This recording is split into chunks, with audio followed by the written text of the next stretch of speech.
Okay, fact number 1.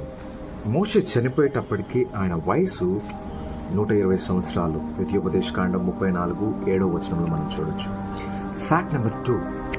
Esau యాకోబుకి దేనిని తినడానికి ఆయన అమ్ముకున్నది ఏంటి?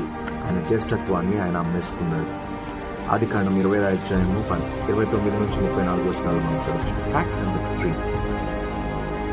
దేవుడు ఈ జలప్రలయం నుంచి ఎవరిని తప్పించాడు? ఏ కుటుంబం? నోవాహు, ఆయన కుటుంబం. ఆదికాండం 7:7 మనం చూడొచ్చు. Fact number 4. ఇజ్రాయేలు బానిసత్వం నుంచి విడవబడినప్పుడు ఆఖరిగా దాటింది ఏంట్రా అంటే ఎర్ర సముద్రం.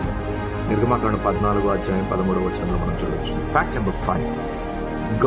దేవుడు మోషే తర్వాత నాయకుడిగా ఎవరిని ఎన్నుకున్నాడు? యెహోషువని. నంబర్స్లో సంఖ్యాకాండంలో మనం చూడొచ్చు.